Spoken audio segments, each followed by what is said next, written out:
Apa yang akan kalian lakukan kalau anak kalian dibully?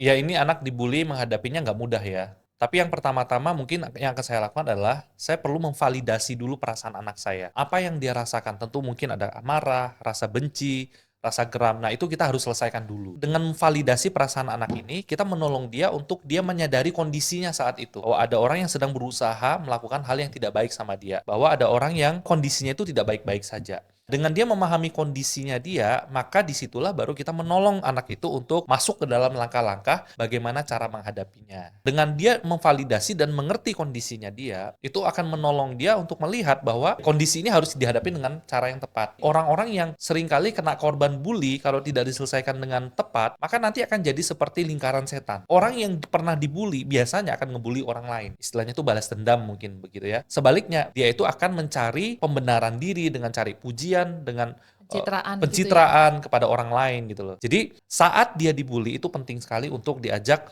melihat kepada perasaannya dia, kondisinya dia. Baru dari situlah kita memberikan langkah-langkah bagaimana dia menghadapinya. Kalau itu dari sisi si anaknya ya, bagaimana Hmm. kita handle with the kids. Yuk kita coba cek keadaan yang sebenarnya di lapangan seperti apa. Jadi kita nggak semata-mata cuma dengerin keluh kesahnya si anak gitu, tapi saya juga tanya misalnya kepada pihak kedua, pihak ketiga, orang-orang lain yang menjadi saksi mata, benarkah kejadian sebenarnya itu seperti itu? Begitu baru kita bisa memutuskan, oh memang betul anak saya sedang dibully. Atau jangan-jangan anak saya cuma merasa dibully padahal sebenarnya enggak gitu. Tapi kalaupun memang betul di sekolah anak kita dibully begitu udah jelas itu, maka kalau saya secara pribadi saya tidak akan langsung kepada pelaku, tapi saya akan cari jalan tengahnya dengan misalnya mendorong anak untuk sampaikan ini kepada guru. Kalau guru sampai tidak melakukan tindakan, maka saya yang akan turun sendiri datang kepada si guru untuk menyelesaikan persoalan. Si pembuli juga harus dapat disiplin, kalau nggak akan terulang.